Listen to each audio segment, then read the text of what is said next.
क्या कभी एक व्यक्ति पूरी दुनिया की दिशा बदल सकता है? क्या एक छोटा सा बदला इतना बड़ा रूप ले सकता है कि उससे एक विशाल साम्राज्य की नींव रखी जाए? आज हम आपको उस अद्वितीय बुद्धिमत्ता की कहानी में ले चलेंगे जिसकी तुलना इतिहास में आज तक किसी से नहीं की जा सकी, आचार्य चाणक्य। ये यात्रा शुरू होती है उनके जन्म के उस रहस्यमयी क्षण से, आगे बढ़ती है तक्षशिला के कठिन संघर्षों तक, फिर धनानंद के पतन की प्रतिज्ञा, चंद्रगुप्त की खोज और अंत में उनकी रहस्यमयी मृत्यु तक।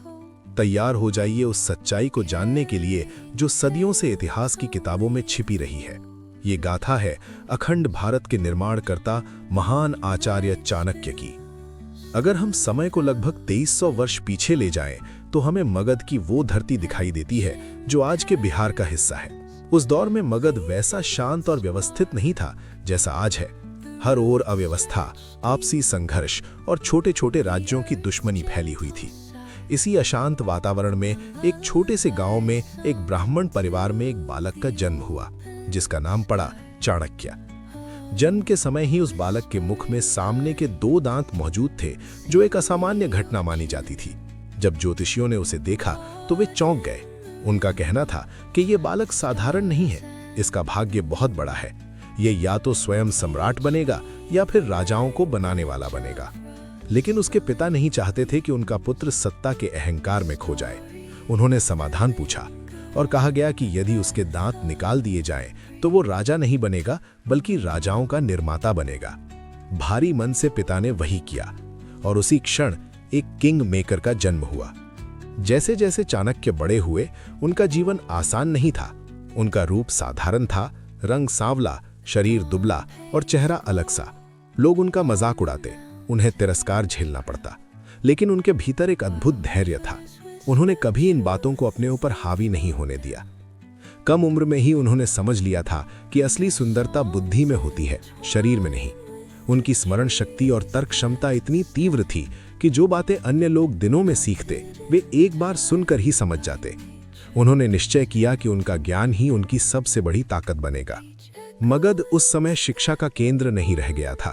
वहां भोग विलास और शक्ति का बोलबाला था। चाणक्य जानते थे कि अगर उन्हें कुछ बड़ा करना है तो उन्हें ऐसे स्थान जाना होगा जहां ज्ञान का सम्मान हो, और वो स्थान था तक्षशिला। तक्षशिला, जो आज के पाकिस्तान क्षेत्र में स्थित था, उस समय विश्व का सबसे बड़ा शिक्षा केंद्र था। एक दिन चाणक्य बिना किसी को बताए वहां के लिए निकल पड़े। उनके पास धन नहीं था, साधन नहीं थे, बस एक लक्ष्य था। लंबी और कठिन यात्रा के बाद जब वे तक्षशिला पहुंचे तो वहां के द्वारपालों ने उनके साधारण रूप को देखकर उन्हें रोक दिया, लेकिन चाणक्य ने हार नहीं मानी। उन्होंने वहां के आचार्य को शास्त्रार्थ की चुनौती दे दी। जब वाद विवाद शुरू हुआ तो उनकी बुद्धि और तर्कों ने सबको चौंका दिया। बड़े बड़े विद्वान भी उनके सामने टिक नहीं पाए। अंततः उन्हें तक्षशिला में स्थान मिला। वहां उन्होंने केवल शिक्षा ही नहीं ली, बल्कि राजनीति, अर्थशास्त्र और कूटनीति के गहरे रहस्यों को समझा। लेकिन इसी बीच उन्हें एक दुखद समाचार मिला। उनके पिता का अपमान हुआ था और उन्हें राज्य से निकाल दिया गया था। ये घटना उनके जीवन का मोड़ बन गई। एक शांत ब्राह्मण के भीतर अब एक क्रांतिकारी जन्म ले चुका था। उन्होंने संकल्प लिया कि वे इस अन्याय का अंत करेंगे और मगध को एक न्यायपूर्ण राज्य बनाएंगे। अब उनका लक्ष्य स्पष्ट था, धनानंद का पतन। लेकिन वे जानते थे कि यह कार्य अकेले संभव नहीं है। उन्हें एक योग्य शासक की जरूरत थी। और तभी उनकी नजर एक बालक पर पड़ी, चंद्रगुप्त। उस बालक में नेतृत्व, साहस और आत्मविश्वास झलकता था। चाणक्य ने उसे अपने संरक्षण में लिया और उसे हर प्रकार की शिक्षा दी, युद्ध कौशल, रणनीति और शासन की कला। धीरे धीरे उन्होंने एक ऐसी योजना तैयार की जिसमें केवल तलवार ही नहीं बल्कि बुद्धि और रणनीति भी शामिल थी। उन्होंने दुश्मनों को कमजोर किया, उनके बीच भ्रम फैलाया और एक मजबूत सेना तैयार की। कई संघर्षों, हार और जीत के बाद अंततः वो दिन आया जब चंद्रगुप्त ने मगध की सत्ता पर अधिकार कर लिया। धनानंद का अंत हुआ और एक नए युग की शुरुआत हुई। चाणक्य ने केवल एक राजा को नहीं बनाया बल्कि एक साम्राज्य की नींव रखी। उन्होंने दुश्मनों को भी अपने पक्ष में कर लिया और एक संगठित भारत का निर्माण किया। आगे चलकर विदेशी शक्तियों के साथ भी उन्होंने ऐसी कूटनीति अपनाई जिससे भारत और अधिक मजबूत हुआ। उनका हर निर्णय दूरदर्शिता और राष्ट्रहित से जुड़ा था। लेकिन जीवन के अंतिम चरण में उन्हें अपमान और गलतफहमी का सामना करना पड़ा। अंततः उन्होंने संसार का त्याग कर दिया, लेकिन अपने पीछे ऐसी नीतियां और ग्रंथ छोड़ गए जो आज भी प्रासंगिक हैं। उनकी सोच, उनकी रणनीतियां और उनका दृष्टिकोण आज भी दुनिया के बड़े-बड़े संगठन और देश अपनाते हैं। उन्होंने साबित किया कि एक व्यक्ति अगर दृढ़ निश्चय कर ले तो वो इतिहास की दिशा बदल सकता है। ये कहानी हमें सिखाती है कि परिस्थितियां चाहे जैसी भी हों, आपकी बुद्धि, आपका धैर्य और आपका संकल्प ही आपकी असली पहचान बनाते हैं। दोस्तों, लेकिन क्या आपने कभी सोचा है कि अगर उस दिन वो छोटा सा निर्णय ना लिया गया होता, अगर चाणक्य के पिता उनके दांत ना निकलवाते, अगर तक्षशिला के द्वार पर उन्हें ठुकरा दिया जाता, अगर उन्हें चंद्रगुप्त ना मिला होता, तो क्या आज भारत का इतिहास कुछ और होता? यहीं से शुरू होती है कहानी का सबसे दिलचस्प पहलू, क्योंकि चाणक्य सिर्फ एक व्यक्ति नहीं थे, वो एक सोच थे, एक रणनीति थे, एक ऐसी शक्ति थे जो तलवार से नहीं बल्कि बुद्धि से युद्ध जीतना जानते थे। जब चंद्रगुप्त मौर्य ने सिंहासन संभाला, तब असली परीक्षा शुरू हुई। एक साम्राज्य बनाना मुश्किल होता है, लेकिन उसे संभालना उससे भी ज्यादा कठिन। चारों ओर शत्रु थे, अंदर भी और बाहर भी। लेकिन चाणक्य ने हर समस्या का हल पहले ही सोच रखा था। उन्होंने प्रशासन को इस तरह संगठित किया कि हर अधिकारी जवाबदेह हो। जासूसी तंत्र इतना मजबूत बनाया कि दुश्मन की चाल चलने से पहले ही पकड़ में आ जाए। उन्होंने अर्थव्यवस्था को इस स्तर तक व्यवस्थित किया कि राज्य समृद्ध और आत्मनिर्भर बन गया। उनकी नीतियों में एक खास बात थी, वे भावनाओं से नहीं, परिणामों से निर्णय लेते थे। अगर राज्य के हित में कठोर कदम उठाना पड़े तो वे पीछे नहीं हटते थे। उनके लिए राष्ट्र सबसे पहले था, न कि व्यक्तिगत संबंध या भावनाएं। इसी सोच का परिणाम था कि मौर्य साम्राज्य धीरे धीरे पूरे भारतीय उपमहाद्वीप में फैल गया। लेकिन जितनी ऊंचाई उतनी ही गहरी साजिशें। दरबार में कई लोग चाणक्य से ईर्ष्या करने लगे थे। उन्हें लगता था कि असली शक्ति राजा के पास नहीं बल्कि चाणक्य के पास है, और यही सोच आगे चलकर एक खतरनाक मोड़ लेती है। कहा जाता है कि चाणक्य के खिलाफ षड्यंत्र रचा गया। उनके और चंद्रगुप्त के बीच गलतफहमियां पैदा की गईं। जिन पर उन्होंने भरोसा किया वही लोग धीरे धीरे उनसे दूर होने लगे। और फिर एक दिन ऐसा आया जब चाणक्य ने खुद ही सत्ता से दूर जाने का निर्णय लिया। उन्होंने न कोई विरोध किया, न कोई सफाई दी, बस चुपचाप सब कुछ छोड़कर चले गए।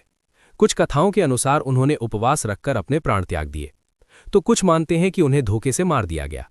लेकिन सच्चाई आज भी एक रहस्य बनी हुई है, और शायद यही उनकी कहानी को और भी महान बनाती है। क्योंकि चाणक्य ने यह कभी नहीं चाहा कि लोग उन्हें याद रखें, उन्होंने चाहा कि उनकी नीतियां जीवित रहें। और आज हजारों साल बाद भी उनकी लिखी हुई अर्थशास्त्र की नीतियां राजनीति, व्यापार और प्रबंधन की दुनिया में पढ़ाई जाती हैं। उनकी एक बात आज भी उतनी ही सटीक लगती है, जब तक दुश्मन की कमजोरी तुम्हें नहीं पता तब तक हमला मत करो, और जब पता चल जाए तो फिर रुकना मत। तो अब सवाल फिर वही है, क्या एक व्यक्ति दुनिया बदल सकता है? चाणक्य की कहानी कहती है, हाँ, बदल सकता है, अगर उसके पास सही सोच, अटूट धैर्य और अडिग संकल्प हो। और शायद आपके अंदर भी कहीं एक चाणक्य छिपा है, बस जरूरत है उसे पहचानने की। अगर आपको ये कहानी पसंद, और आप बताइए आपको किस टॉपिक पर वीडियो देखनी है, मैं पूरी मेहनत से बनाऊंगा। कमेंट में जरूर बताएं। और जाते जाते मैं आपसे एक सवाल पूछना चाहता हूं, क्या सच में इतिहास सिर्फ राजाओं और युद्धों की कहानी है, या फिर इतिहास उन दिमागों की कहानी है जो परछाइयों में रहकर दुनिया की दिशा बदल देते हैं?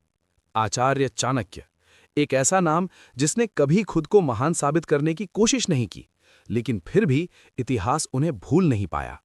उन्होंने हमें सिखाया कि ताकत सिर्फ तलवार में नहीं होती, ताकत उस सोच में होती है जो सही समय पर सही फैसला ले सके। उन्होंने ये भी सिखाया कि अगर आपका लक्ष्य बड़ा है तो आपको अकेले चलने का साहस भी रखना होगा, क्योंकि सच्चाई ये है, दुनिया हमेशा उस इंसान को समझ नहीं पाती जो समय से आगे सोचता है। शायद इसीलिए चाणक्य को भी अपमान सहना पड़ा, धोखा झेलना पड़ा, और अंत में अकेले ही इस दुनिया को अलविदा कहना पड़ा। लेकिन कुछ लोग मर पर खत्म नहीं होते, वे विचार बन जाते हैं, और विचार कभी नहीं मरते। आज भी हर बड़ी रणनीति में, हर बड़ी सफलता के पीछे कहीं न कहीं चाणक्य की सोच जिंदा है। और अब मैं आपसे पूछता हूं, क्या आप सिर्फ ये कहानी सुनकर आगे बढ़ जाओगे, या इस कहानी से कुछ सीखकर अपनी जिंदगी बदलने की कोशिश करोगे? क्योंकि हो सकता है आप अभी जिस हालत में हो वो आपकी आखिरी मंजिल ना हो सकता है आपके अंदर भी एक ऐसा दिमाग छुपा हो जो सही समय आने पर पूरी दुनिया को चौंका दे।